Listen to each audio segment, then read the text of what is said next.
Good evening. Anyone waiting in the back or a couple people waiting to come in? It's today's Tuesday. It's 8 o'clock here. Thought I'd go live tonight and just kind of shoot the breeze as usual with about bees or gardening. Anybody who's out there wants to talk.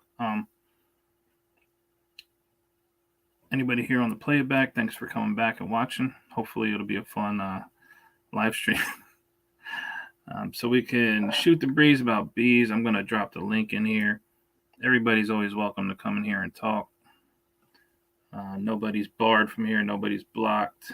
Let me put the link in. I also have some honey to taste test from my buddy Rodney Middleton. I'm going to try that a little bit later, maybe after a few people come in. He sent me a cacophony of honey, a whole bunch of honey. I don't know if I want his phone number to go up there, but he sent me four bottles, 4 different sources of honey. This one was some cutout honey from last year, some spring honey from last year, and then two of his yards, some spring honey from 2 of his bee yards. So I'll try those out a little bit later. I just ate a giant bowl of rigatoni, so I'm kind of full. If there's not, man, I keep getting clogged up. If there's not much going on, I could always do one of my favorite things to do, which is pull up some other videos and watch them. Maybe a little bit of peaceful mind. Maybe if there's any suggestions, I can watch any video really. And then just, if it's something interesting, we'll talk about it. If it's just ridiculous, I'll talk about that too. And then I also have some interesting things that Randy Oliver has said recently in, I believe it's American Bee Journal, or it could be Bee Culture. I have no idea. I don't get either of those magazines. But he kind of said some things that are not normal for Randy to say. And I'm not really a fan of Randy Oliver. A lot of people that I talk to are his biggest fans, but it's just some interesting quotes he's made. So come on in, say hello, and let me know who's in here. I guess I'll pull up just to start while I'm waiting for anybody to come in. Let me see if I can do this. All right. I'm going to share the screen.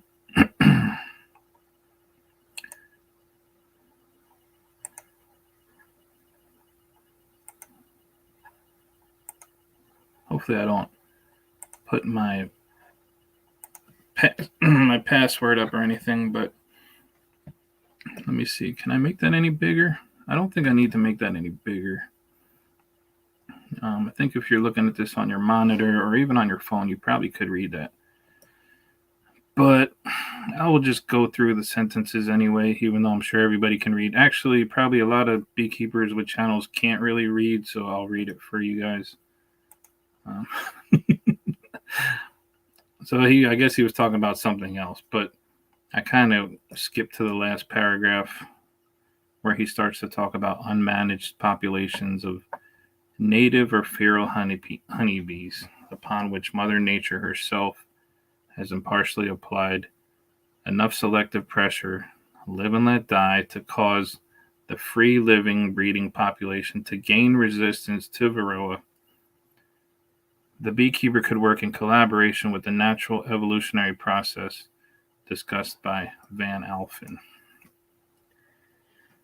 So what he's saying, after all these years of dicing and slicing and just meticulously trying to breed and make all these hilarious graphs, all these weird methods of treating and selection to try to treat your way to some varroa resistant bees. It turns out that just leaving them the hell alone works better. That's the way I read it. So the second paragraph, he says, they, which is beekeepers, could could do so by eschewing bringing in non-resistant commercial stock and instead populating their hives with swarms from the surrounding, quote, wild population. So basically, when you have these people that their yard is just full of bought bees, they just bought a whole ton of bees, they claim to try treatment-free beekeeping, it doesn't work for them. Of course it's not going to work for them. It's a dumb idea. There's nothing to be proud of with a giant bought yard anyway, but yeah, you're not going to have success. I mean, it's not very highly likely to have success allowing your bees to survive when you bought them from people who basically baby them constantly. So let's get back into this. The beekeeper could then retain only colonies that were amenable for beekeeping, such as being gentle and productive. Cull the queens of those that were not, and rear replacement queens from the quote-unquote good ones. I, who is Randy Oliver, get reports from beekeepers in areas with viable unmanaged honeybee populations of doing just that and being happy with the results. So there you have it.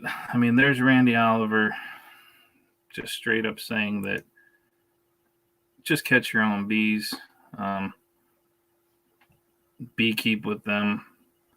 You have a much better chance of being able to throw all your treatments in the trash. And he even admits to getting reports of beekeepers.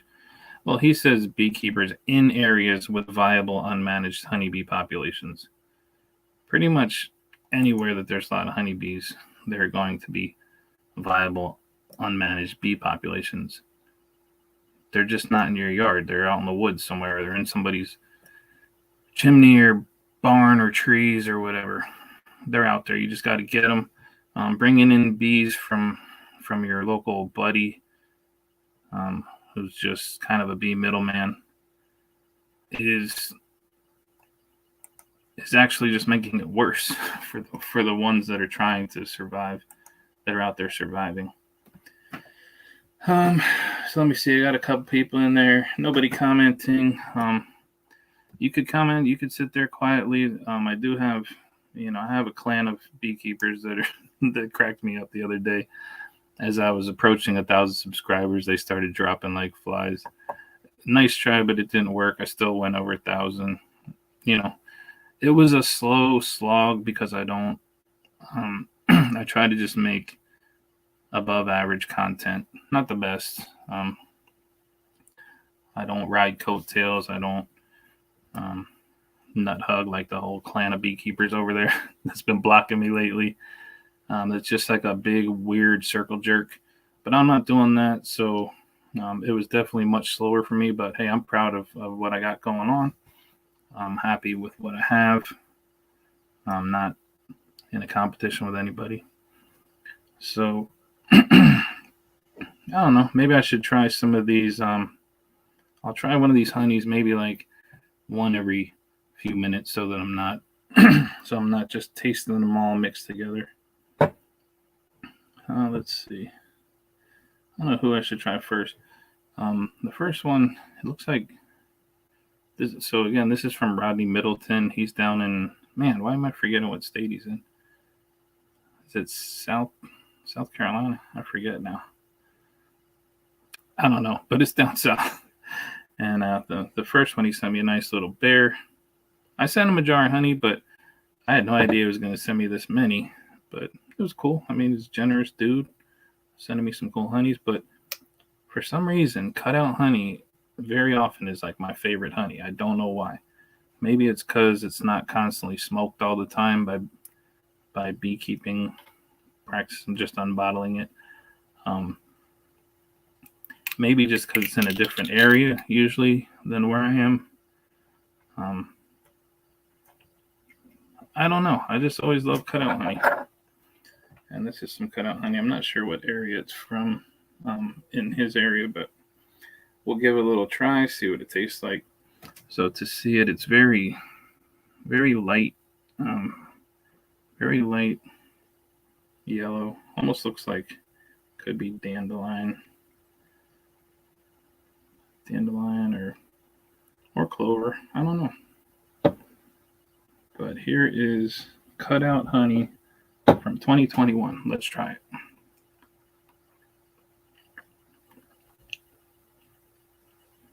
Trying to get the spoon clean.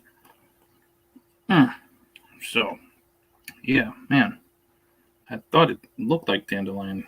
Like it had a lot of dandelion nectar in it because of the little cloudiness. And it does definitely taste like dandelion. But it tastes minty too. It has a lot of mint taste to it. And I'm sure they're all going to be good. I'm sure they're all good. But that one is good. It's definitely very good. The mintiness is pretty it stands out. Pretty good. I like it. That's a 10 out of 10. So let me clear this other wait, did I put the link in there? Yeah, I put the link in there. Anybody watching, if you want to talk about something related to bees or gardening or anything, not anything. I don't want to talk about YouTube. I don't want to talk about stupid watch time or subscribers or anything like that. I don't care about that stuff. I mean, it's nice, but it's not my focus here. Literally anything else. If you have any other channels or videos you want me to watch or anything, questions you might have about my dumb videos. But so just for fun, why don't I pull up YouTube? There's always something good to watch.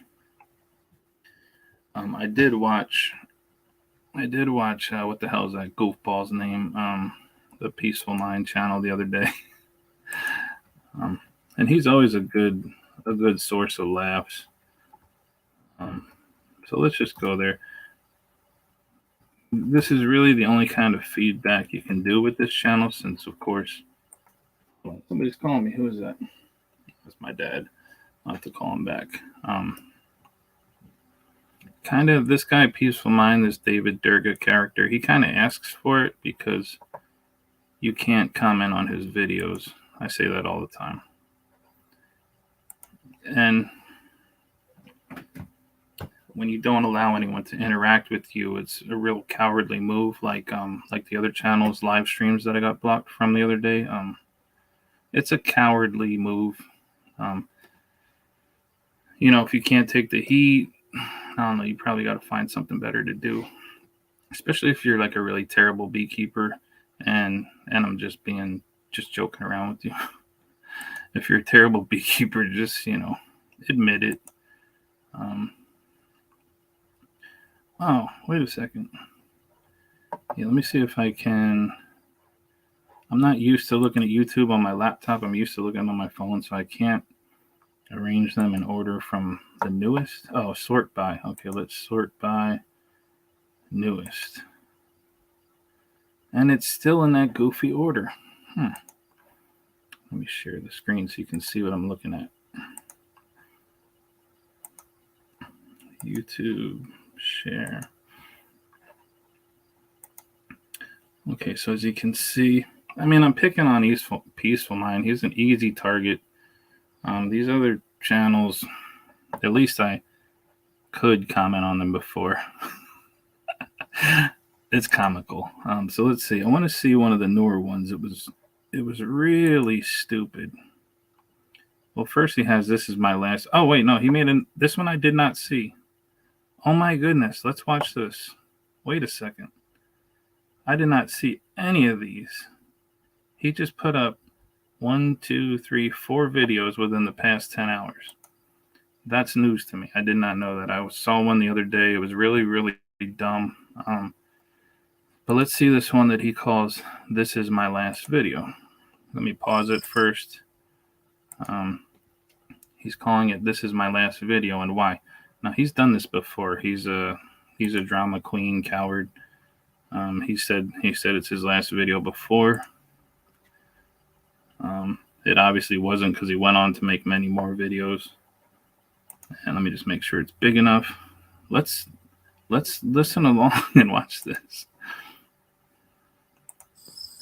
why this is my last video that I'm going to do. I made a video a couple days ago about a queen in this colony that's been bald, and I killed that queen.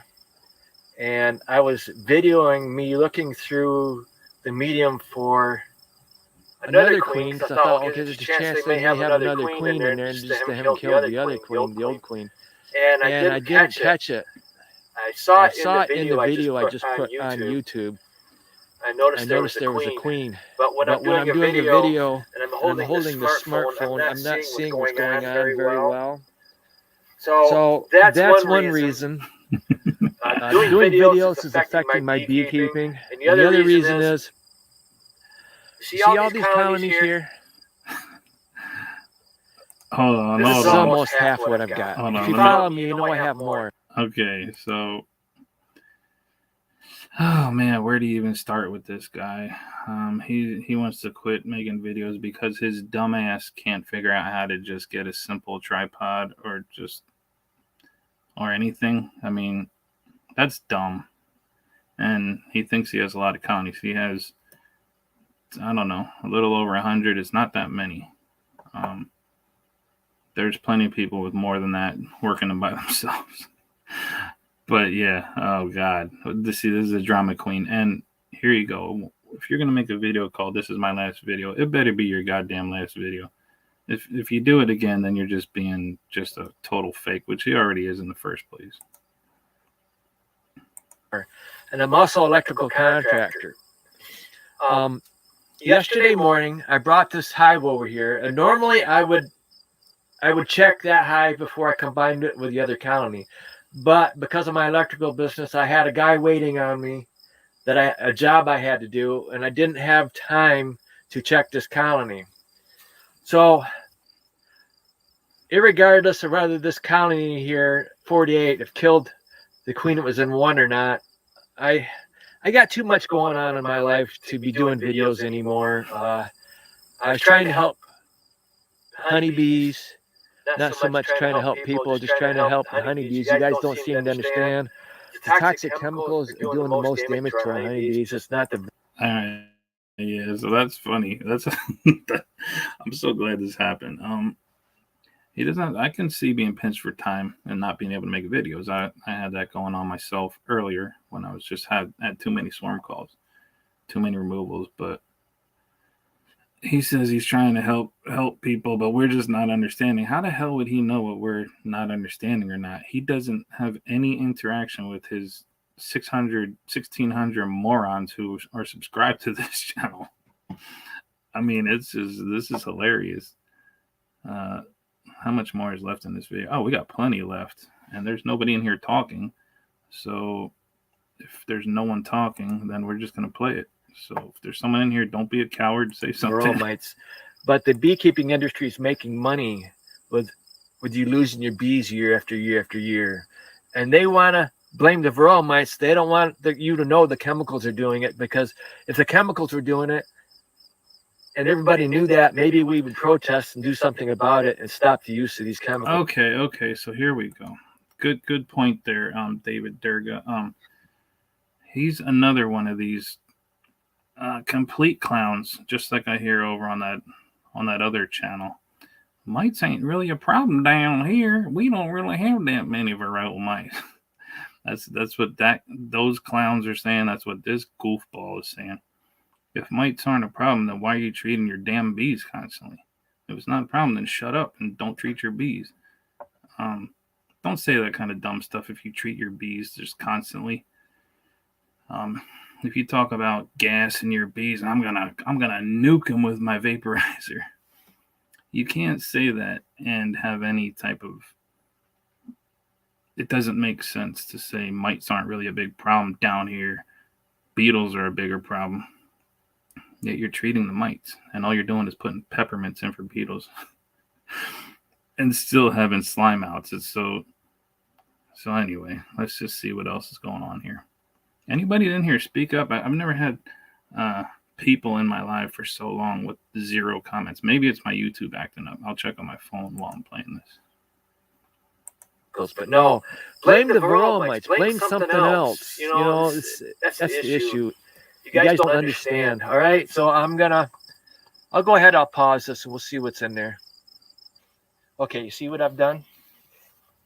This is the deep from the other colony, and this is the medium from that colony. And this right here is the original colony that was here. I quickly took those off, set them aside, and I've located the queen from this colony. And there she is. And she hasn't been harmed. So whatever. So anyway, off the bat, he doesn't have very strong colonies. That's not, I mean, it's not the worst. I've seen much worse, but it's just a spotty, weak colony with the screen bottom board of all moronic things to use on your hives. But let's see. I mean, just try to follow along, I guess. Where I've done wrong hasn't done any damage yet. So I'm going to go ahead and pause again, put this back together, then I'm going to check, see if I can find that queen that I missed the other day when I did the video. Oh, and the other thing I keep mentioning of this, I don't have a smoker here. I'm not wearing a veil, okay? You guys, oh my God, he showed his face. You don't understand. If you treat your bees with respect and don't bang them around, don't kill any bees, I'm not wearing gloves. When I started beekeeping, I wore those leather gloves. Oh my God, he's bragging about the wrong things, not wearing gloves. Big deal. Many people don't wear gloves. That's not a big deal. We're not wearing a veil. I mean, I guess it's not that hard when your colonies aren't really booming out. I mean, they're not really booming. You can see they got a cluster in the middle. It looks like he's pushing them too hard like he usually does. That's why he has all those stacks of bees. Probably has drifting just like insane with how close they are. Let's see. How many times did I drop a frame on the ground? Countless times. And if I have a bee underneath my finger, before I squish it and I kill it, I realize I'm touching a bee and I let up on it. And then I can do this right here. See, the bees know who it is. It's the beekeeper, okay? they can sense who it is. All right, no, they got used to me. All right, I'm going to pause again. I'm going to open up. I'll probably open that one next. Actually, I want to tell you, it's been 26 hours, 27 hours since I combined these two hives together. And I don't use newspaper. I can't even get newspaper anymore. Nobody reads newspapers. So I just put one hive on top of another, and I wait a day or two, and then I go back through and I'll combine frames. But I haven't done that yet. So I haven't done any damage to that colony. He can't get newspapers. I mean, I agree with that. I don't do newspaper combines either. But if you notice, look at all the space between these colonies now. It's weird. Like, what happened there? They used to be so butted up against each other. Is this even the same the same setup? But he says, oh, I'm not wearing gloves. I'm not wearing a veil. You have a full goddamn suit on. You just unzipped it and lifted up. If you're so bold about working your bees without smoke and without any protection, take your whole suit off. This guy's an idiot. Pause again. Okay, I'm not seeing a queen in the medium. And there are more bees in this colony than there were yesterday when I set this on top. And again, I say, normally I check twice. You never check once and assume. You always check twice to make sure. So I'm going to go ahead and pause again, and I'll check that. And it's the middle of the day now. If there's a virgin queen in here, there's a good chance she could fly away. But after I'm done checking it, I think it's safe to go ahead and take the best frames out of here and remove the frames you aren't using and put some of the deep frames in here and put this on there. Oh my God. Because if anything is going to happen, it probably would have happened by now. So I'll go ahead and pause and we'll see if anything's in this. Okay, I didn't see a virgin queen in here. And you listen to them.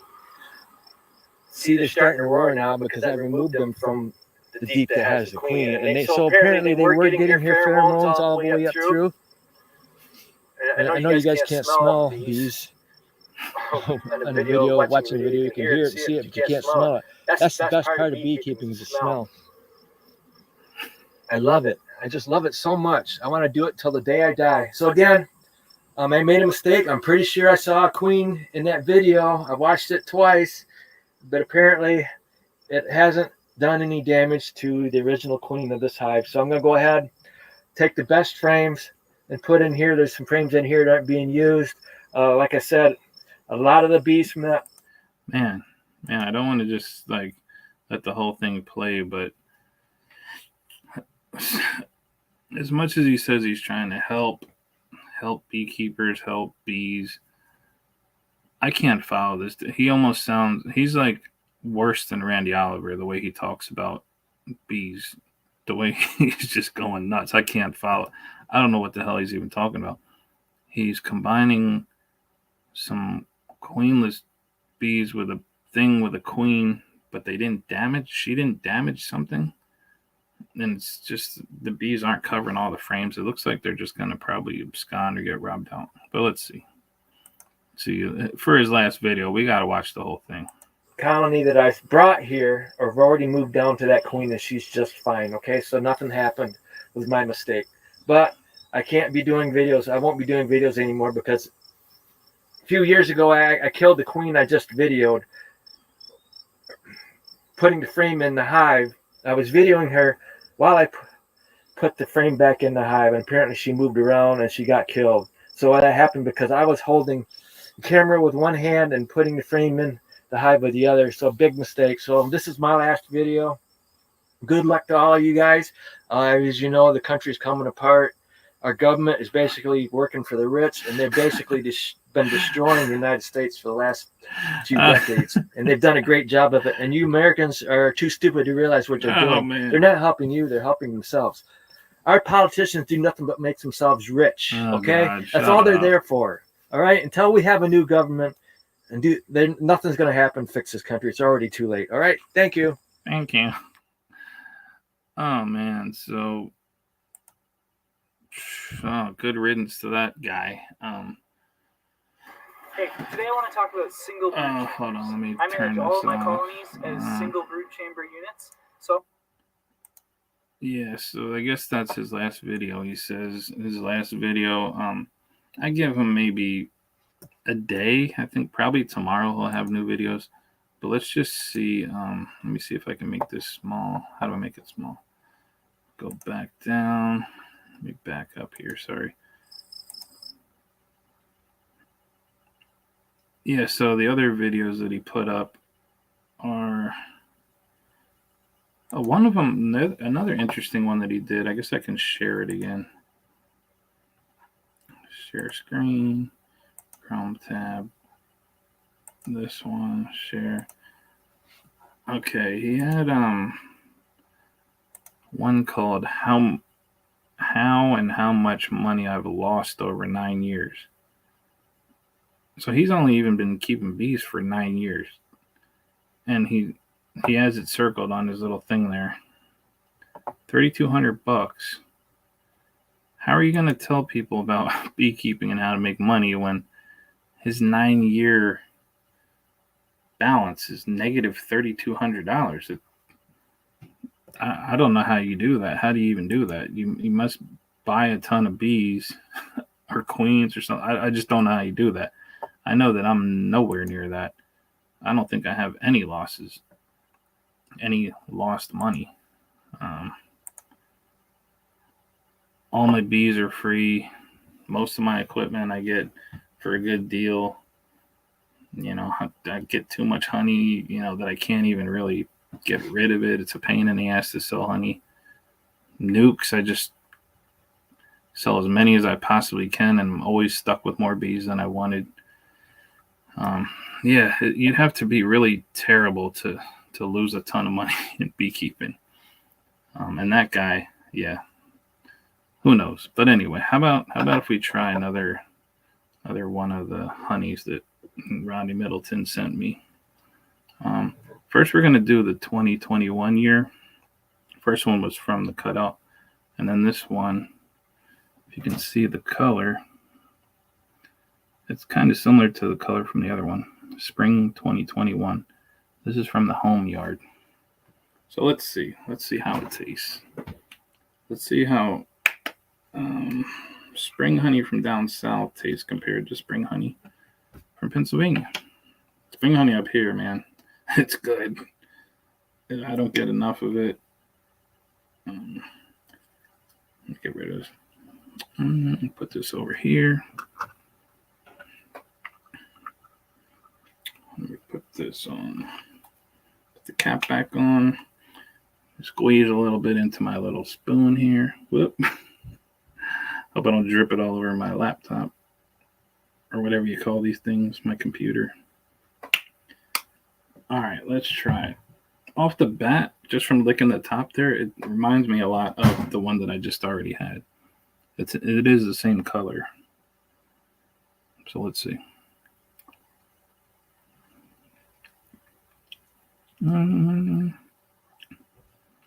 Okay. So that one's really, really good too. I'm sure they're all going to be good, so I don't want to keep just repeating myself, but that's really good. It doesn't have the mint taste that the first one had. The first one from the cutout definitely was minty. And I don't even like mint stuff, but I do like mint when it is in honey, because it's just not that strong. But the spring honey also definitely does taste like dandelion again, which is good. I love dandelion. I love the cloudy kind of cloudiness of it. You can tell there's a ton of pollen in there. Ton of pollen, and I love that. So that's really good. That's going to be fantastic on some French toast with a ton of butter on it. Put a whole stick of butter on it. A little bit of that. But that has, like, I forgot to say, it has a little bit of a citrusy taste, which is also, I like that. I don't know where they get that from. Some of the honey up here is so citrusy, it's like you're biting into like a lemon. But that's really good. After I let my taste buds calm down, then we'll get into the kind of darker honey. That looks kind of amber, like up here we would probably look at that and think it might be knotweed honey. And this one's another light one, but that's from this year. So we'll see if Rodney's honey is any different in spring from last year to this year. Let's see. Is the color different? The color is, it's a little bit lighter over here. A bit lighter. They may have, I don't know what grows down there. I don't know if they have the same kind of honeysuckle that we have here. They probably have all kind of different stuff. But, oh man, it's hot in here. Let's see who's in here. We still got 3 people. I do not have a single solitary comment for this whole live. It's just not showing up. Maybe if there's anybody in here trying to comment and it's just not working, leave a comment on one of my other videos just for the heck of it, so I can get to and leave it and let it say your comments aren't working or something like that. Because then I'll just close this down and open up a new one. So let's see. Like I said, I'm going to fill in some time with just watching other videos. And now I'm really intrigued with this Peaceful Mind clown.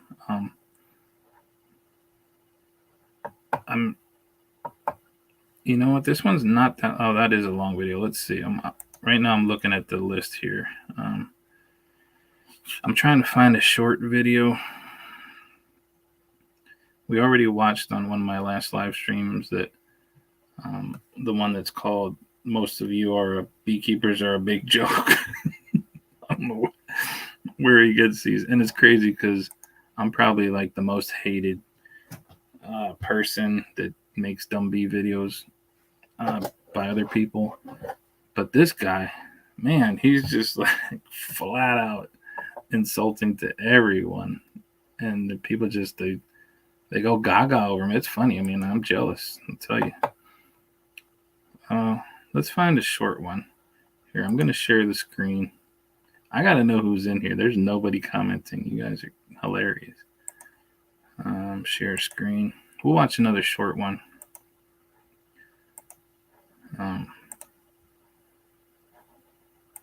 He has one called "I'm So Successful at What I Do." But man, I don't want to. Let's see. I'm going to go down a little further. Let's see. Super Mega Hive, or whatever you want to call it. That's what he calls it. How do you maximize your profits with dollar signs all over it? That's one of his titles. It's funny that he's talking about maximizing his profits, but he loses so much money. Oh, here's one. Not many beekeepers can open hives 365 days a year. That's what we'll look at. We'll look at that one. All right, so I did see I had a comment over here.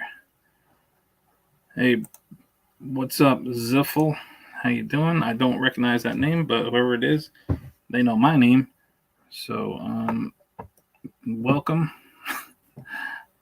Let's see. We're just watching a little bit of this clown called Peace. This channel is called Peaceful Mind, but I mean, it's just, I kind of think it's just a parody of beekeeping.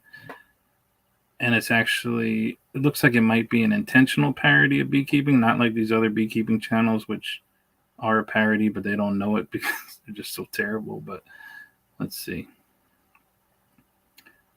I'm going to just play it a little bit. I don't think I've seen this one, but I'm going to start by saying this. The reason he can open hives 365 days a year is because his colonies really aren't that strong. They're just not that strong. And I guess he opens them in the winter. The ones that he has indoors, dumb idea, but let's play it. Let's see. It's a rainy day. Not many beekeepers are able to open a hive 365 days a year. They're not stupid. I have been busy the last few days prepping and moving hives one place to another.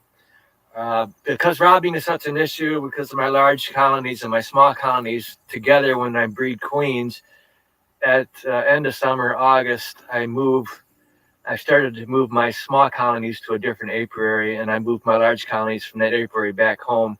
This right here is the last of the smaller colonies, and I'm keeping an eye on them, and maybe I won't have to move them because I'm hoping these are going to stay here all summer, and that way I won't have to move them, put them back here before. This is where they're going to go during winter. I'm going to stack my small colonies here. But anyway, during the winter, I do hive inspections inside, and during the summer, I time my work that I have to do with these colonies underneath the roof for rainy days, and today happens to be a rainy day, and smoke is required because in days like this, all the bees are in the hive, and they don't want you opening the hive because it's not a good day to be out. But anyway, here's another tip. I use all the scraps of wood from building frames and hives. I use in my smoker and get a lot of creosote build up, and it builds up on the ring here. So then it gets hard to get this on. So what I had to do was I took 10 snips, I cut in 4 places so that it could overlap, and I took pliers and I bent it. Yeah, oh man, sorry. This is a wordy video. It's not really that long. I think it's only like 5 minutes or so, but yeah, he goes from talking about one thing to talking about the smoker, like with spare frame parts. I would say 99% of people who keep bees do not build their own Langstroth frames or Hoffman frames. I mean, they're like if you get them in bulk, they're like $1.20. Like, I guess, I mean, it's probably not easy, but I couldn't imagine making hundreds of frames that are $1. But hey, you know, apparently he doesn't have free time, but he has free time to make frames like from scratch. I don't know. Good for him. I'm not knocking it, but you got to be consistent. You can't say you don't even have time to make videos. You don't have the brain to know that a tripod exists, or that a phone holder exists, or that a GoPro, a couple $100. I mean, this dude's probably rich. He like probably makes quite a bit of money. He can afford a damn GoPro or a tripod at least. But let's dive into his craziness. It in a little bit. So now I don't have to fight with scraping that every time I want to use it. Because I got all these buckets of scrap wood that I'm going to use in my smoker. I'm not buying anything for my smoker. I use all that wood, and it works pretty good. Once you get fire going in there, every 15 minutes or so, add some more. So I'm going to go ahead. I'm showing you that I'm opening a hive on a rainy day. It's not raining right now, but there are clouds over there, so I don't have to worry about getting something done on time. And I've moved these hives a little bit underneath the roof the last few weeks because I got.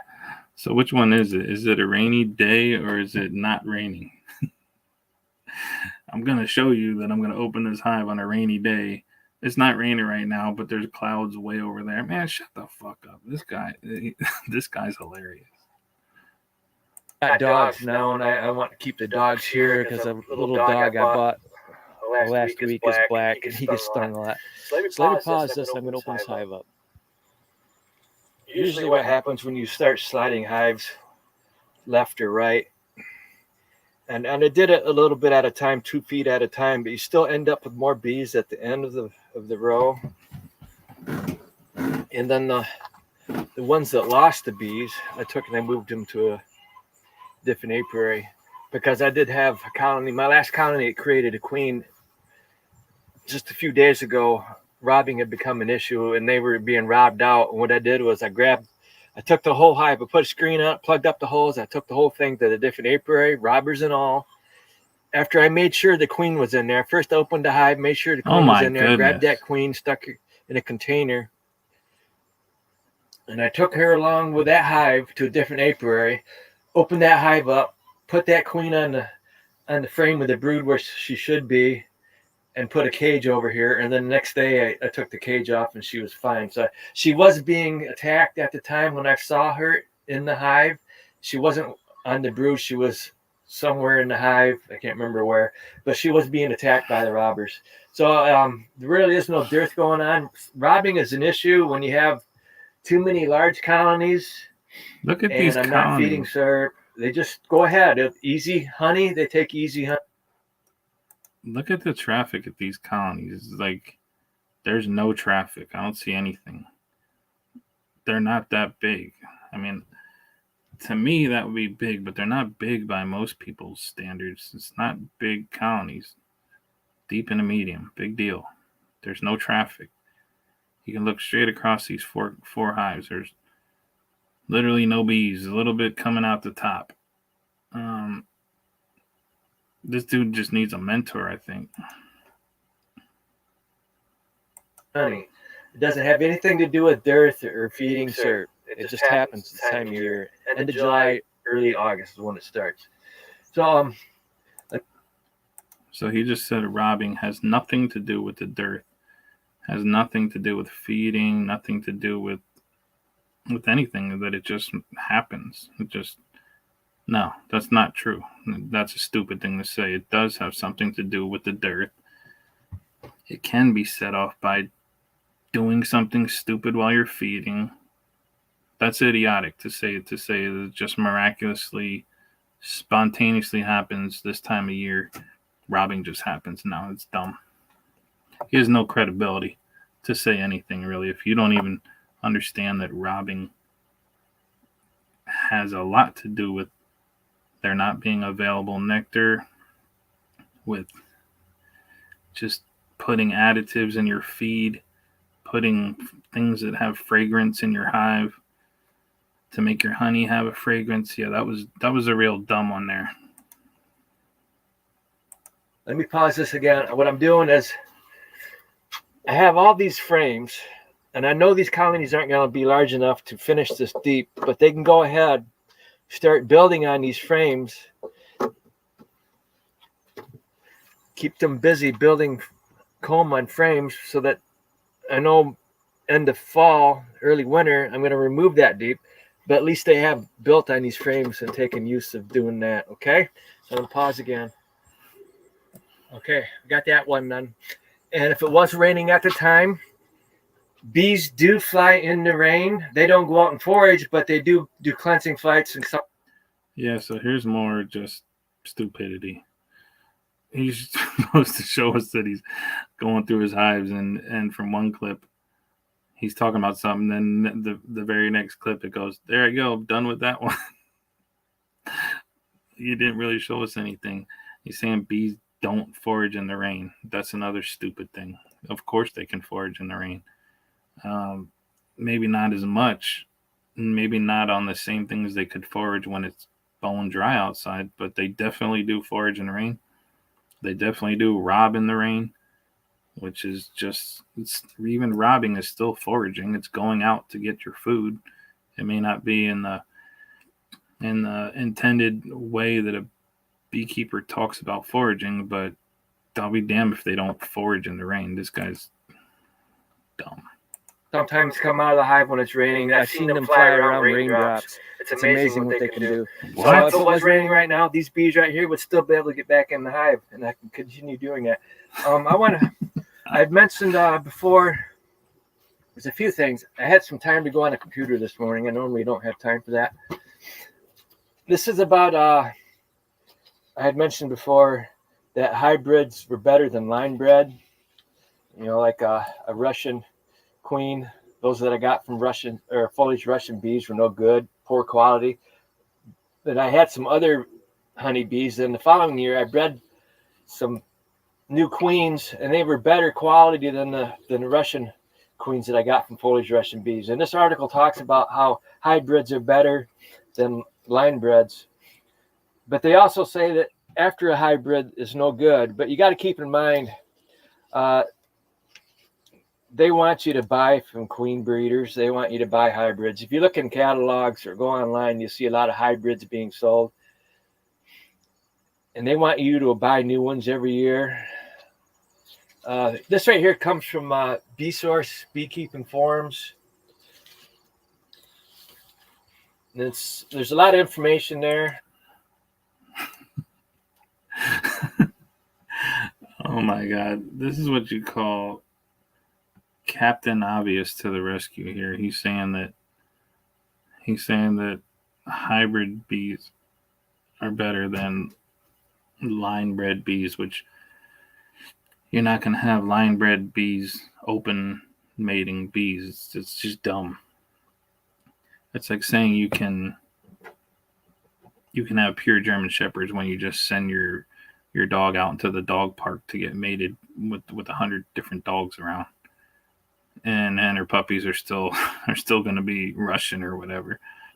Now, in the case of dogs, yeah, it's just like in any animal.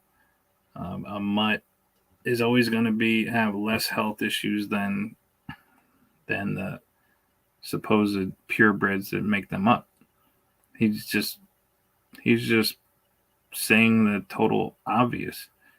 And any crappy queens he bought and brought home, he's not doing instrumental insemination, so his queens are getting mated by just the feral population. Because he's kind of in a wooded area, so I'm sure that the feral bees greatly outnumber his bees. Yeah, this is dumb. It's really dumb. He's just stating the obvious. I only printed a little bit of it. And also, he printed some Bee Source articles as like there's some kind of Bee Source is some kind of authority on anything. It's just like a social media page. So it's just like a chat room. Any clown could write up several pages of just conjecture, make it sound kind of smart, and print it to Bee Source. That doesn't mean much.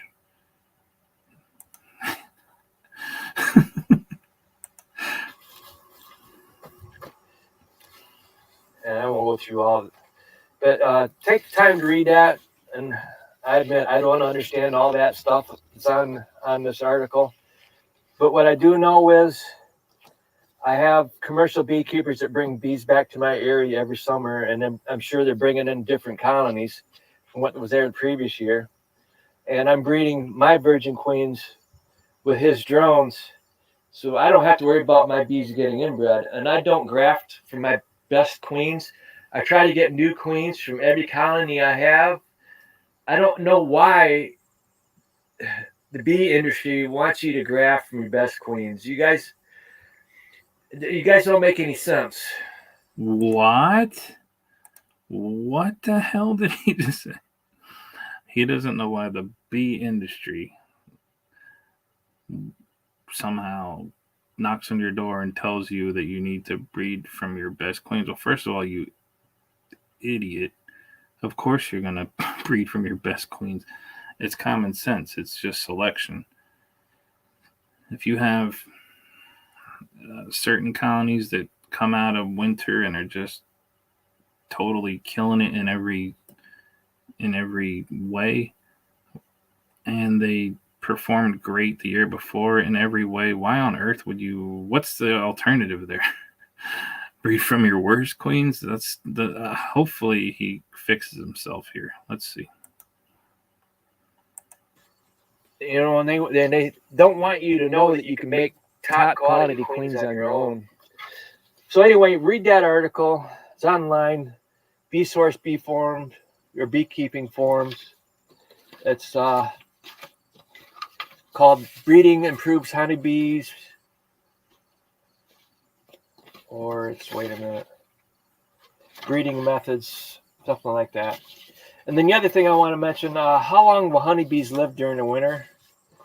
I went online, looked for that information too. He's calling this Bee Source Bee Forums. It's not bee forums. It's a bee forum. That means it's just a bunch of people, new people and experienced people just talking about stuff. It's not forums, it's forums. And any clown, if you don't know their background, you might think you're talking to somebody who's done things, and you're talking to some bozo who just bought all his bees and might be in his second year and just doesn't really know anything except for what he learned from his mentor or whoever, or from what did he learn from Peaceful Mind or some other goofy channel. It's 5-6 months. It depends on which article you look at. Winter workers can live up to 6 months. And this right here, that was how long do bees live? Carolina honeybees. And this right here is from how long do honeybees live? World Atlas. 5 months. The rest of the year. Yeah. And then yeah, he has no idea what he's looking at, because Carolina honeybees and World Atlas, they're just the usernames of just individuals that are on the Bee Source Bee Forum. You could have any name. It could just be World Atlas. He's just taking what some other beekeeper says as some kind of fact, and it's just something they wrote down. I don't know much about who Carolina honeybees is, but unless they're doing all kind of research marking bees to see how long they live, they're probably just pulling this out of some other article they saw before. I keep telling you guys, you know, the chemicals that crop farmers use, and if you happen to have honeybees, well, there's a lot of crop farming going on. It's hard on your honeybees. No, it isn't. And here's an article from Agricultural Chemicals Harm Honeybees' Health, or that's the title of it, by Haley Willard. This is July 25th, 2013. Oh my God. And it talks about he's citing an article. Studies found chemicals used in farming can impair bees' health. He said, first of all, what he said about bees in agriculture areas that hurt your bees. You can't be in a more agricultural area than I'm in. You just can't. I don't know how you could possibly be. I'm surrounded by agriculture, you know, and some woods mixed in and a little bit of houses, but and then now he's talking about he's calling it an article. Maybe it is an article. Maybe it's a research paper from 2013, which the age of it doesn't necessarily make it untrue, but it helps when you have something, you know, within the decade, you know. Okay, it's 9-year-old paper, but it's close to being a decade old. Somebody could have done something more recent. What's up, Bobby's B? How you doing? We're just here killing time. I'm here reviewing some videos by this absolute clown car driving mayor of Clowntown. And in between, I'm tasting some honey samples that my buddy Rodney sent me. So, but if any, you're here, there's other people here. You're pretty much the second comment in almost an hour. It's just a strange night. I don't know what's going on, but anyway, my link is up there if anybody wants to join. If you have any opinions or anything you want to talk about, it's wide open. I'll click you right in. Let's see. Let's finish out this video. There's only a couple minutes left. Fungicides, insecticides, herbicides, miticides. So there's a lot of people on YouTube that don't want to talk about it. It's not the varroa mites. It's mostly the chemicals. Let me pause again. Still not raining. I got more things to say, and I'll just go ahead and make another video. So I'm going to go ahead and end this, and I'm going to make another video, and then I'm going to finish adding all these deeps to these hives here. Oh my goodness. He's going to add deeps. Bees probably could be spending time building on frames rather than just hanging out on the side of the hive. Okay, so I'll do another video.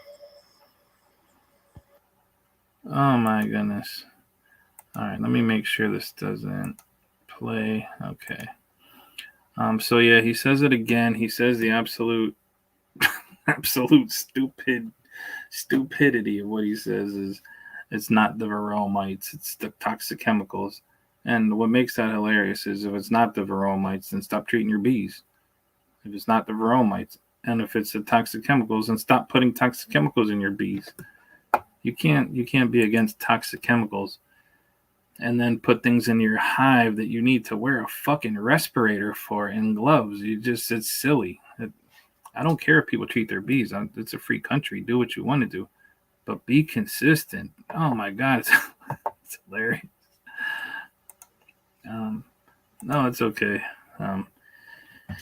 Yeah, come on in whenever. It doesn't matter. I don't stream for hours and hours, but I figured I could kill time. I'll just kill some time tonight.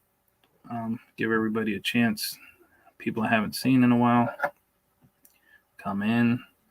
Stream's always open. You can come right in. I'll put it should be right there on your screen. It's not even scrolled up. I don't have enough comments to have it bumped up.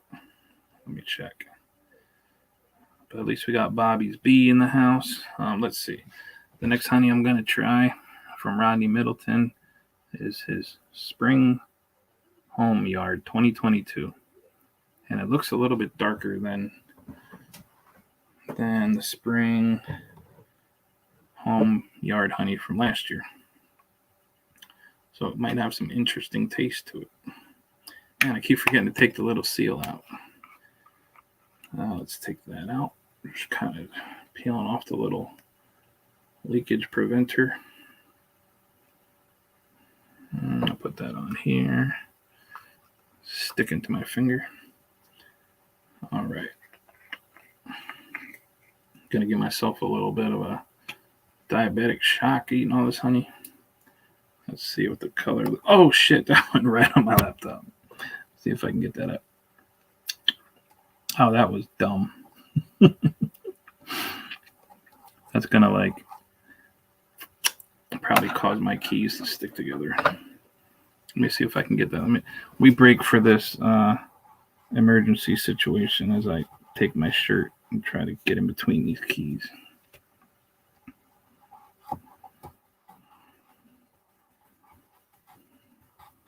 Okay, got it. A little bit more.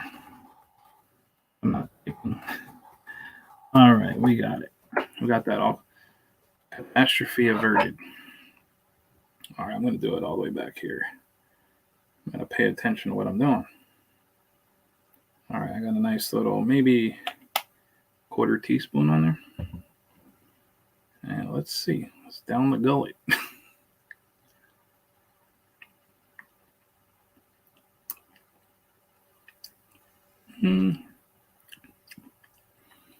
Yeah, I don't know why everybody always has to go.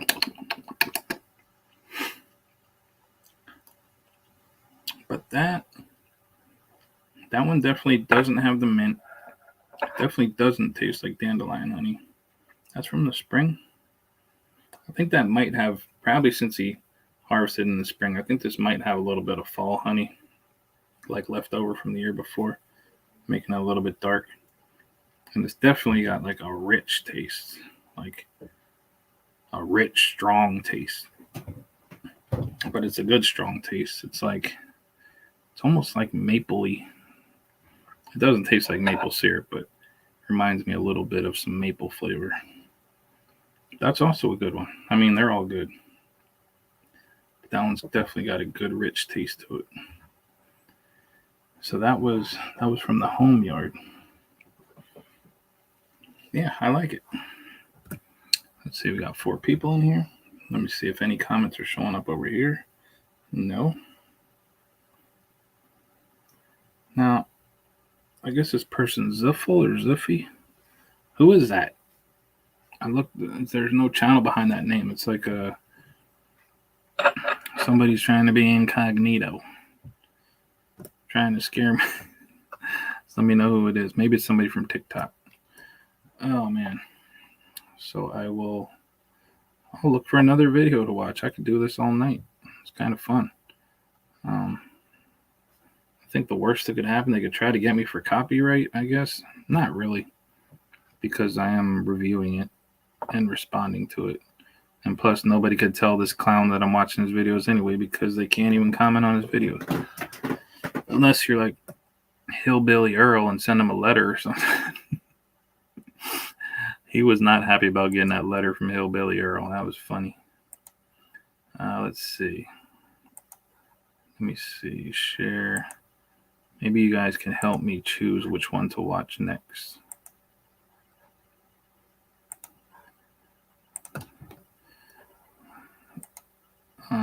So in case anybody who's late coming in, like Bobby's B, this guy, Peaceful Mind, said, as you can see on the screen, maybe you can see it, it is his last video. He's not making any more videos.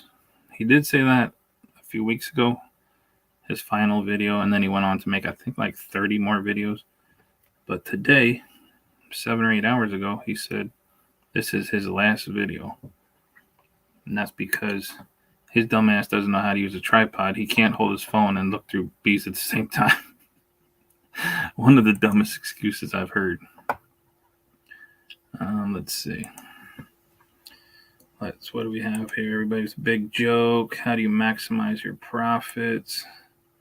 That's all the new videos? All right, let's go to just plain old the video list. Honeybee colony balled their queen, but failed to something. Hey, you know what? There's no way we're going to watch this entire video, but I think we can watch the first few minutes of this one where he talks about how much money he's lost beekeeping. How much money I've lost over 9 years of beekeeping. Okay, so Ziffy's just an old Ziffle, just an old nickname, and I don't know. Okay. All right.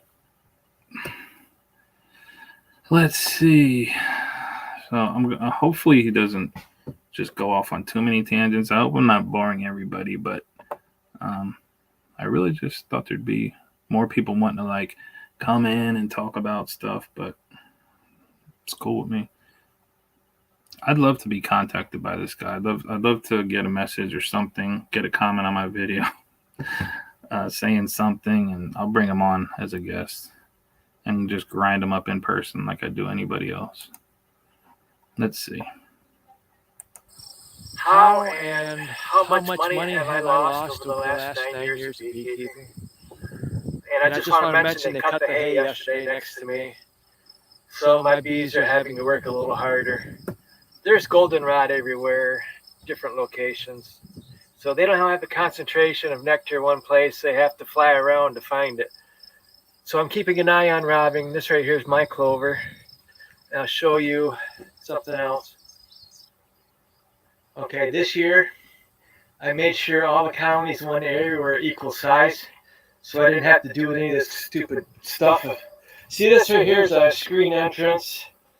It has a hole on one side, and they have to walk through Oh my to get goodness. to the hole on the other side of it. Wow. And it's a big hassle. It takes them a while to learn.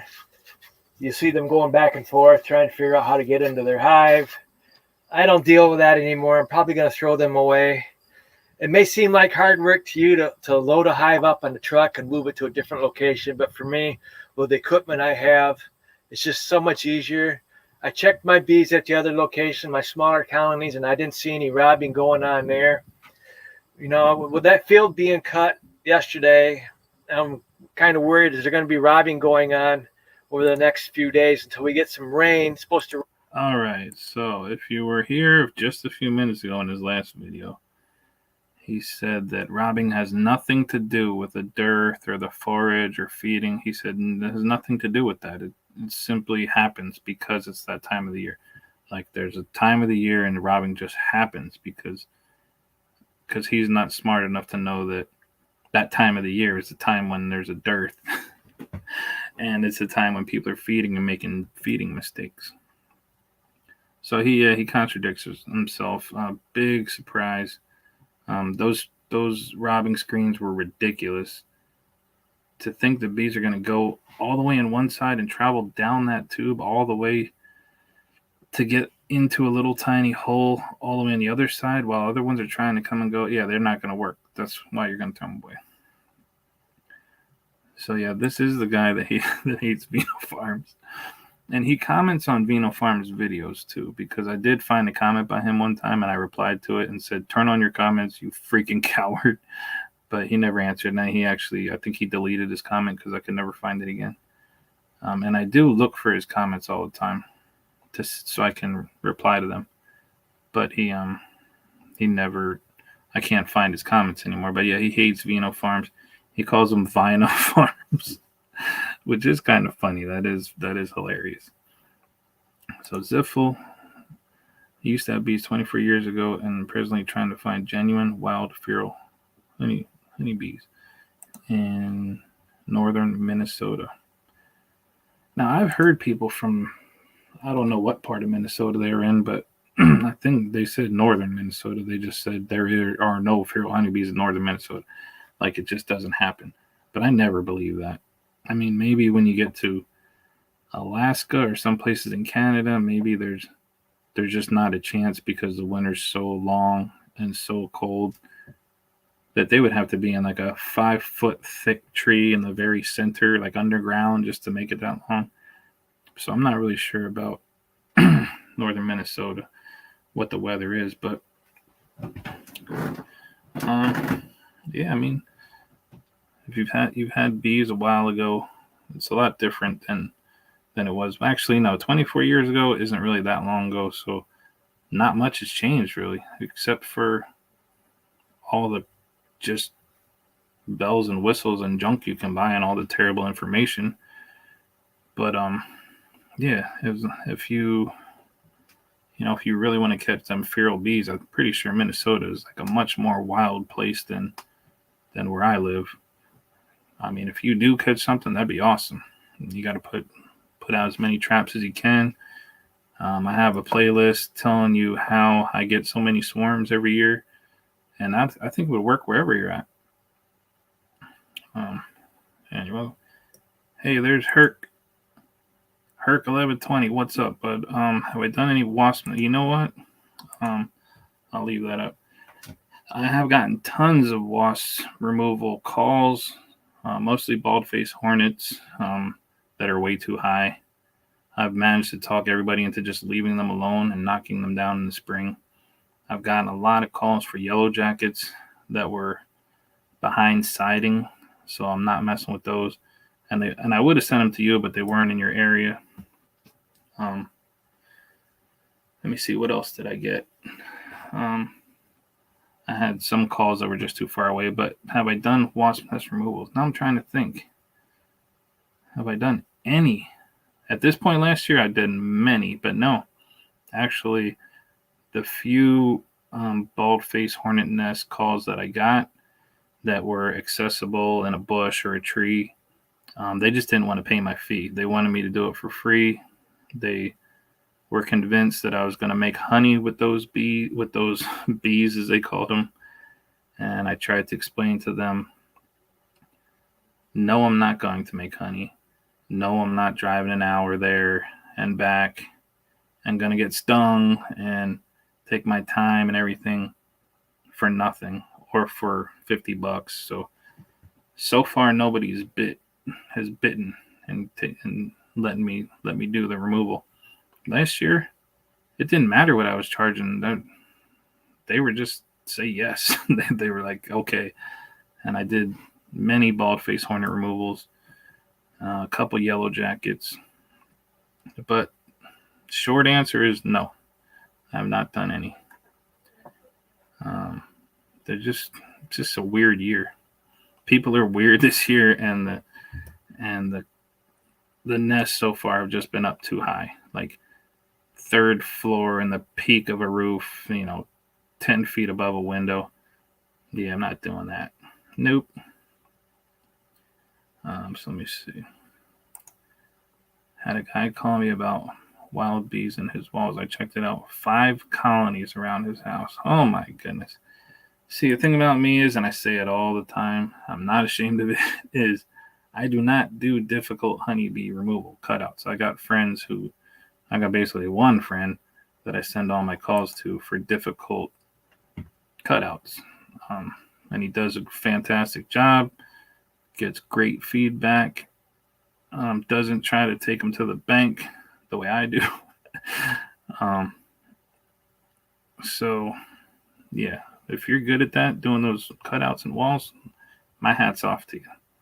I get way too many swarms, too many easy bees, too many bees and swarm traps to, even if they pay me a ton of money, it's like, I got money. I just don't want to be up on a ladder and trying to rip apart things that they're going to want me to put back together. And yeah, you got to make it worth your while. So a lot of times, I'll tell them, you can do it yourself. You can save a bunch of money, or you can just leave them the hell alone. Everybody thinks they just showed up when they find a bald face hornet nest or maybe an aerial yellow jacket nest, and they think it just showed up. And I'm like, no, it's been there a long time. It's been there probably since May or so, but it just started so small and it just gradually got bigger to where now you see it. And now there's really not much time left. They're going to be raising queens. The queens and the drones and everything really aren't that aggressive. I mean, they'll still sting the daylights out of you, but by the time that bald face hornet nest is like 2 basketballs big, it's almost over. So just leave it alone. Knock it down in January. That is if the snow and rain doesn't knock it down. And just forget about it. Or they'll want to spray them. And I say, well, cover up. Is it really worth, I can have the thing completely gone in an hour. You're going to pay me a couple $100, but I'm driving. I'm bringing all my stuff. I'm doing a bunch of work. It's not like taking candy from a baby. And it's like big fancy houses too. That what I'm charging is just like their phone bill. It's not like I'm trying to make them bankrupt. Yeah, the bee calls are weird. I actually recorded a call yesterday. I got a call about some bees in a tree. And of course, I needed the picture. He didn't want to send me a picture. Finally, he did send me a picture, and it was honeybees. But it was about an hour and a half away. They're 15 feet up in the tree, and he's bringing the tree down anyway. So yeah, I could. That's a tree removal with a down tree is not hard. It's actually kind of fun, but it's still burning up a ton of gas with gas prices. It still is some work, and then you got to make a couple trips to get all the bees. And I like doing it, but he literally would not pay a single dollar. He's like, I'm not paying anything. and not only that, he sprayed them like a few weeks ago. He's like, there's going to be a lot of money inside that tree.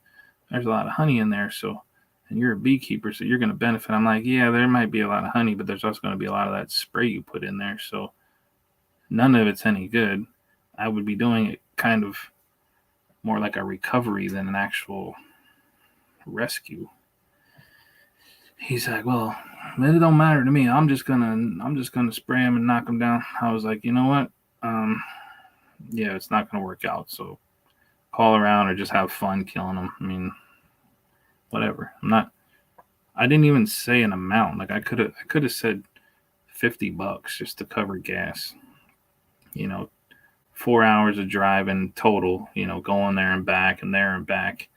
Maybe throw another hour in there.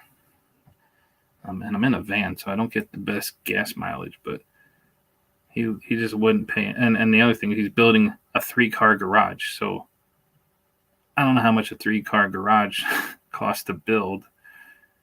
The tree was in his way, so that's why I wanted to bring it down. I mean, if you got 3 cars that are nice enough that they need to be garage kept, and you're just building a garage for them, and you can't pay somebody a measly couple $100, yeah, it wasn't going to work out. So let's see, what's Bobby's bee saying? This is an old farmhouse, so no need to fix anything. Get him and go, well, that's definitely ideal. It's one of them ones where you're just prying off boards, cutting through, prying off some boards, combs are nice and right there.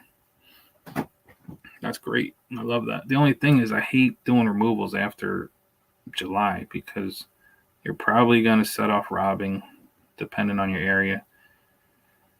You can't really frame up honey in a cutout this time of year because they're just going to abscond.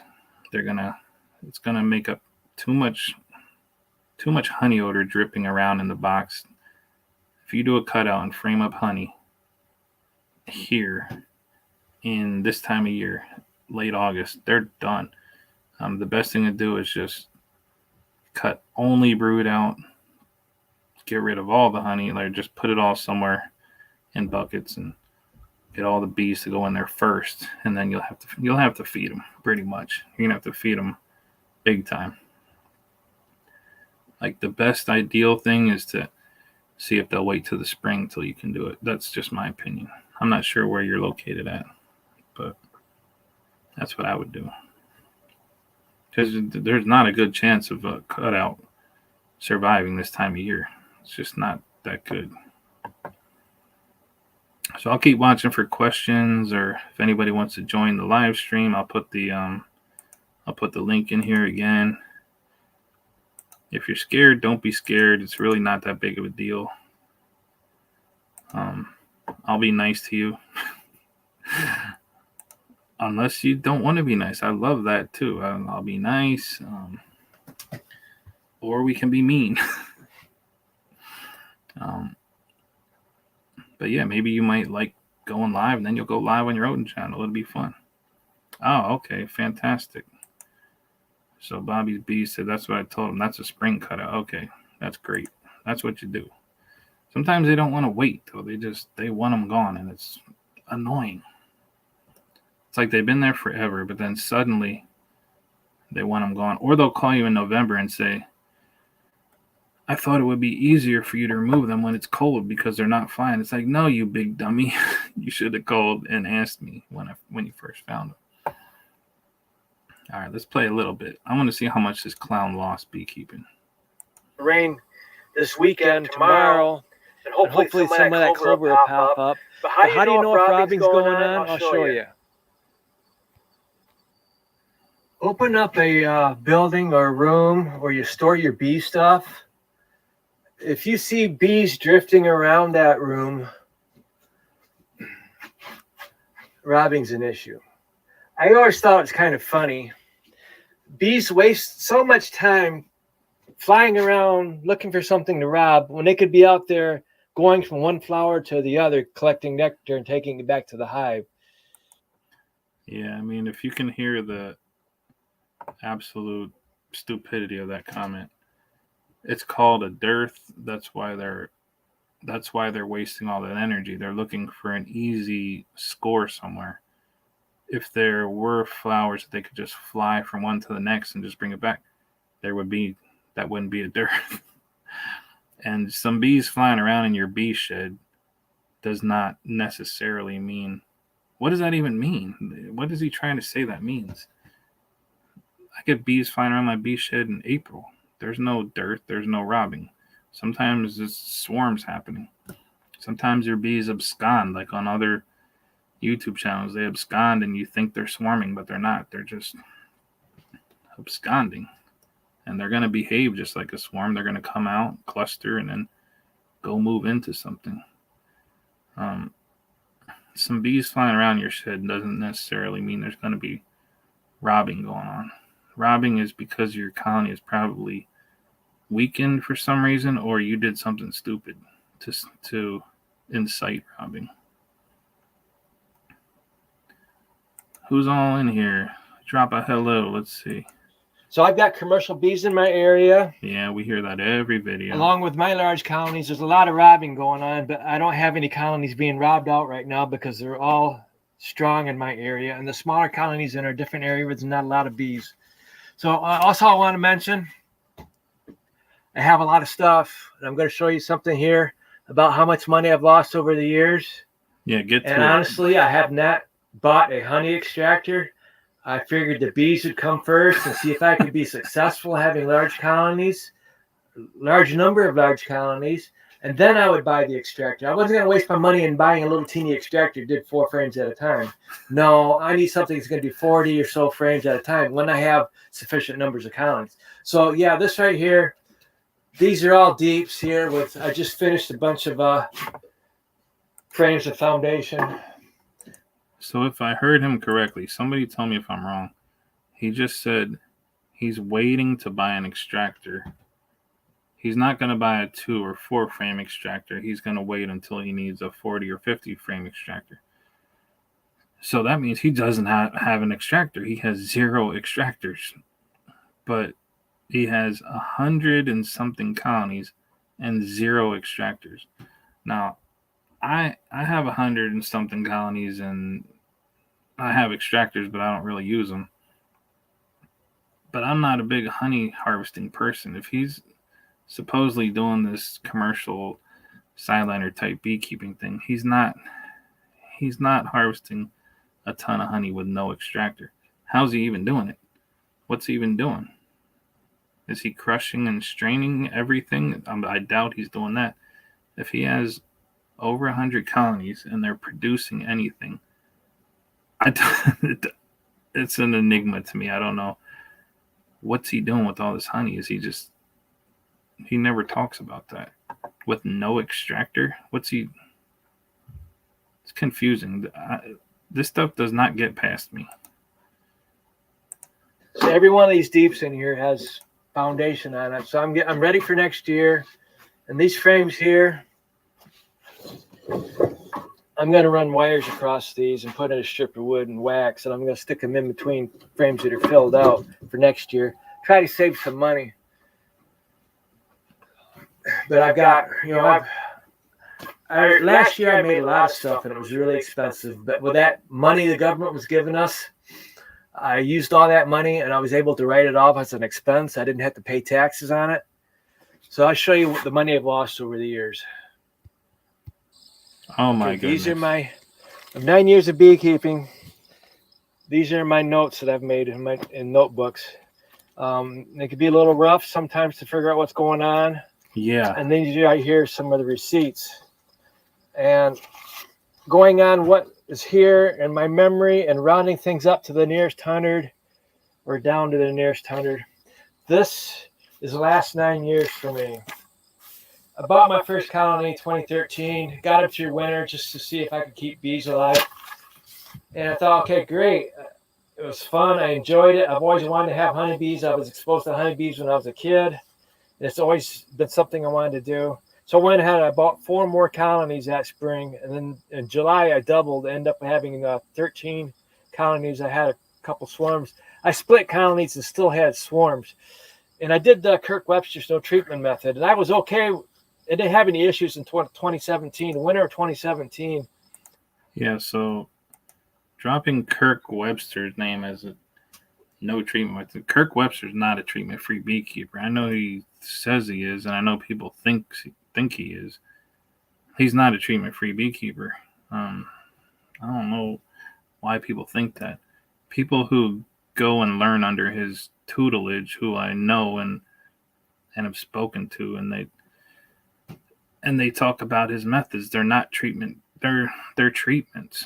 He's not a treatment-free beekeeper, so he's following a false treatment-free beekeeper with some commercial bees that he bought. He says he did okay the first year, but if I remember, he kind of crashed after that, which is to be expected. In January, February, March, I had huge losses. So I thought, okay, I want to try Russian bees. So I was going to buy some Russian queens from Foley's Russian Bees, but first I had to buy packets. I only had a few colonies left with the queens I had from existing years of beekeeping, and I didn't want to disturb them. So I bought some new packages, and they were about average price between 2 pound and 3 pound packages. I bought 14 of them, so about $1,400. And then I went ahead, put them in hives because I had hives left over because of the colonies I lost. And I noticed they were full of varroa mites. And when I opened up those packages, see that garage there? Oh my the south side God. of my garage is where I did the hives and packages. And a lot of the bees, the cleansing flights, instead of going into the hive, they came out of the hive and the cleansing flights and ended up on the roof of my garage and died. So I was kind of pissed off with that. And Yeah, I don't know. I mean, he was installing packages in his garage. Who does that? And then what? Gonna move them? That's not how you do it. I mean, I don't mess with packages, but any dummy knows that you put them in where you're gonna have your bees at. You don't dump them in one place and then move them somewhere else and then be all surprised when they congregate on the roof of your garage. That's so dumb. And he says packages are full of varroa mites. Now, as a person who, for me, you would think that I would agree with that. I would say, yeah, packages are full of varroa mites. But I was part of a thing where this study that someone else was doing, I helped them out for a couple days, and we mite washed like 300 packages. Like 300 packages of bees. We literally took a scoop of bees and mite washed and counted all of them. And out of like I think it was 360 packages. There were very few mites in any of those packages. Most of them were zero. A few of them had 1 or 2, but they were almost all zeros. So when I hear people talking about packages are full of mites, they're really not. I mean, they are crappy bees. They're garbage, just like most of the nukes people buy. But yes, they are garbage, but it's not because of the mites. It's something, the mites must die or something, or they treat them so hard right before they ship them, or before they make the packages. But yeah, they eventually will get overrun with mites and die. But the packages themselves, in my experience, were not full of mites. So I don't believe him. during the summer, I noticed a lot of these queens from these packages died. They didn't make it through summer. And then a couple days, actually, the packages are spring, and I waited for these colonies to grow, and then I split them for Foley's Russian Bees queens. I did over 40 in two separate orders. The first order was $700, and then the second order, majority of those queens died, and I made a complaint to PayPal, and PayPal wouldn't reimburse my money, so I refused to pay for it, and it ruined my credit, but I don't give a shit. I'm not paying for something that was damaged during shipping. What happens is Jason Foley put all the queens in a cage with no workers, and then he packs the box full of loose workers with a sponge for the workers to feed the queens. So there's only 2 screens. Well, there's nothing wrong with that way of shipping queens. That's very common. So I don't know why he's saying that as if it's totally wrong. It's totally done that way. On this box, and it's shipped UPS next day. During the summer when temperatures in the 90s, they get hot. And the bees want to get out of that package, and they block the screens. And they generate so much heat that it killed the queens in those cages. And the bees are so worried about getting out of the box, I don't think they actually fed the queens. So only a couple of those on the second order survived, and then that made up for the losses I had in the first order. So basically, the second order was a complete waste of money, so I didn't pay for it. So basically, I ended up with 20 colonies going in the winter. And after winter, I checked my notes here. I had only 8 Russian colonies after winter. And what I did was I had some existing colonies. If I had a queen from a certain colony that was Russian, I put RQ next to that. And I knew that was a Russian queen. If she was not a Russian queen, it was just Q. Or if I thought she looked like an Italian queen, I'd put IQ. But anyway, I had 8 Russian colonies after winter. This is going into 2018. Not very successful. So I continued to make my own queens 2018. And in 2019, I tried Formic Pro formic acid for one package, one container. They came in buckets at the time. Bucket of 25 was, and I was successful. Actually, 2018 did 25 treatments. Actually, I had 22 colonies. And I was successful. So I thought, okay, I'll do it again the following year. And the following year had 72 colonies. So I had to buy 3 of those buckets of 25. It cost me $400. I bought it from Better Bee. And it did not kill the varroa mites. My videos are on YouTube on my channel. If you guys took the time to go back through and look at all my videos, I've been documenting everything that's happened to me for the last 5 years. It's very important. All right. I think I've had enough of that. It's just my brain can't focus on this. It's too all over the place. I guess there was a shipping error. He ordered some queens during a hot time of the year, and they overheated. I don't know. That could be a mistake on either of their parts, and he didn't get a refund, so they must have determined that he was wrong about something. But let's get rid of this clown here. I'm going to close that entire window so it's gone. I'm going to try the last bottle of honey that Rodney sent me. It's from spring of this year. And this is from a yard that he calls the Capoballo yard. So this is spring from this year. Has a nice color to it. It looks again like the dandelion honey. Whenever I see honey this color, I always think dandelions, because I don't usually get very much honey like this in my area, because we do have a lot of dandelions, but honeysuckle really outnumbers it so bad that my honey ends up being really clear. So that one I couldn't get the seal out, but I'm going to just dump it into this spoon. Give it a try. Try not to make a mess here. Let that drip. All right, let me put the lid back on. And yeah, I don't know. I don't think I watched that entire video last time, but it's his last video. So we're gonna cheers. We're gonna cheers to David over at, what the hell is that stupid channel called? Peaceful Mind. We're going to cheers with Rodney's honey, Rodney Middleton's honey. Go check out Rodney Middleton.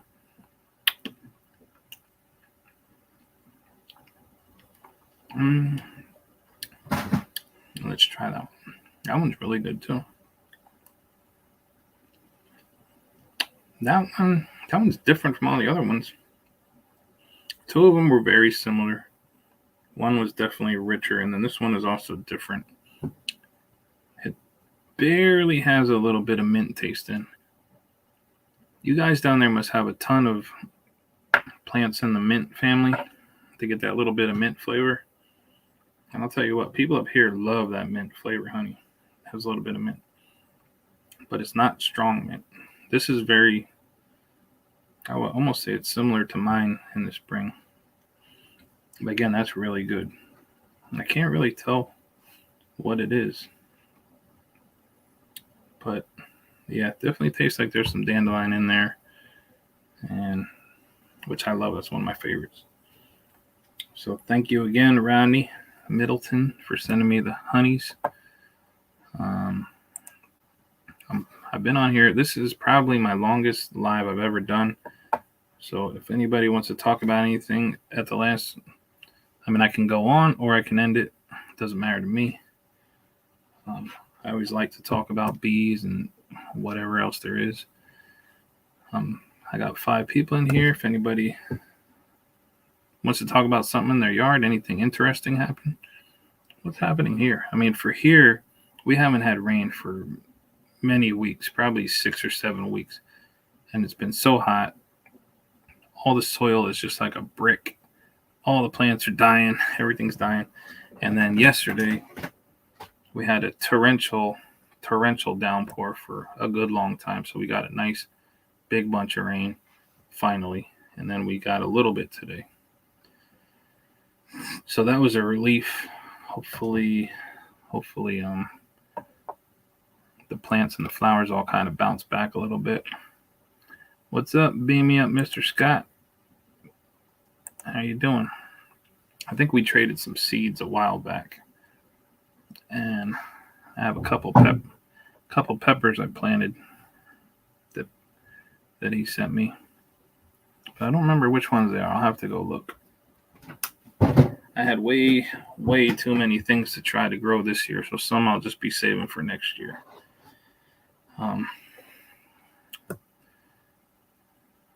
He's a known seed trader. That's cool. I have a couple videos coming up soon where I'm going to update on my tomatoes that I grew from the fast food sandwich. The most disgusting tomato you ever tasted. I've grown it now 2 years. This is now the 3rd year that I'm growing the descendants of that first tomato seed to see if maybe cross-pollination could have improved the flavor. It definitely could not have made it worse because the first year that I grew them, they were terrible. It tasted like just the worst thing you could even ever taste. And that's with them being grown in really good soil, rain, water, beautiful fresh air and sunlight, and they still tasted terrible. Then last year they were actually good. This year, oh man, I have a whole pot of tomato sauce on the stove I forgot about. Guess I better go check on that. This year you'll have to find out how they taste when I make the video. I'm waiting for them. They take forever to ripen. They start green just like any tomato, but the transition from green to red takes a very long time. And then even when they are red, they're not ripe like the way you want to eat them. They look red, they look ripe, but they're not. They're still hard as a rock. So you have to leave them on there for maybe 2 or 3 weeks after they turn red just to make them edible. But that'll be fun. And then what's the other one? Another one that I grew, I probably talked about this already. I grew some tomatoes that I bought at the grocery store that were actually good.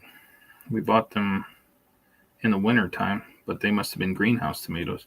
But they were really good. And now that I grew them, I saved a couple seeds, grew them, and they're really interesting. I've never had a tomato like that before. It's the weirdest tomato I've ever grew or eaten. It's very strange. You'll have to see what that's about. Mr. Scott, his garden is pretty pathetic. I only have a few peppers. My fig tree. Oh yeah, I remember you also sent me some, I think you sent me some alpine strawberry seeds. And I did plant those, but I don't think they came up. I think strawberries are sorry, my foot's stuck in this thing. Strawberries for me, are hard to germinate. They just, maybe I have to put them on I have to take better care of them. But when I just plant them in my garden on some soil and just kind of rub them in and water them, nothing ever grows.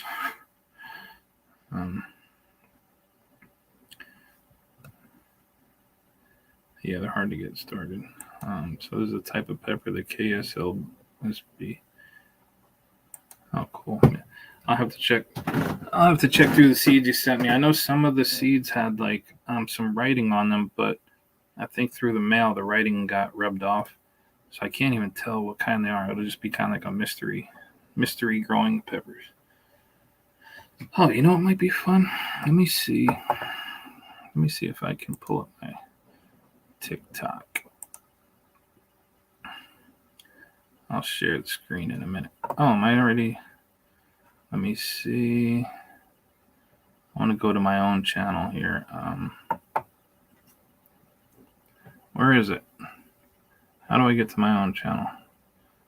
View profile. All right, let me share the screen here. Screw it. I'm here for a little while. I'll spend just a couple minutes showing off my TikTok. So let's see. Okay, there's my TikTok channel for anybody who likes TikTok, watches it. I like it. I don't care. There's a lot of old people on TikTok.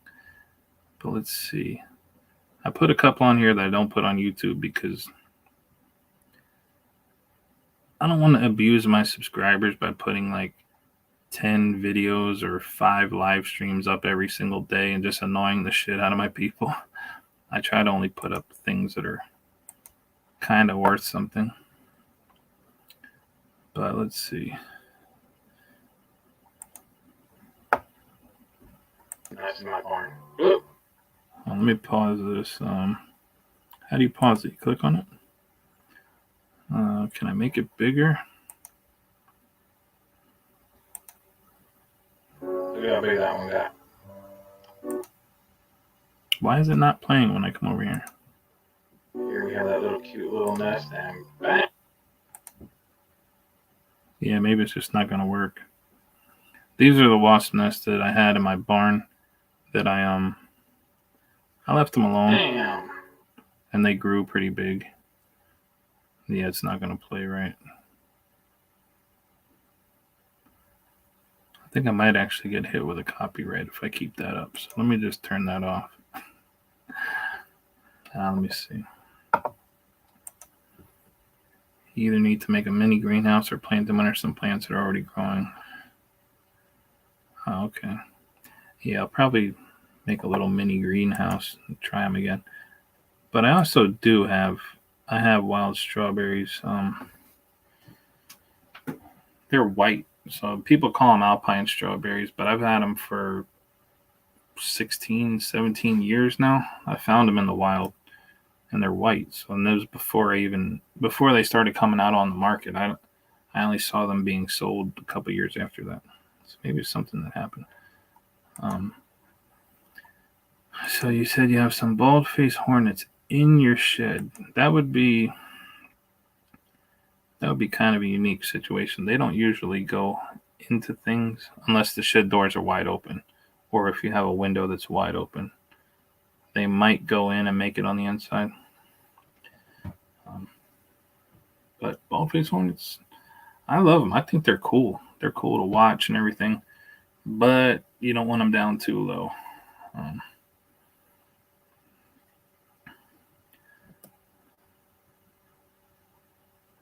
Yeah, that one got butchered.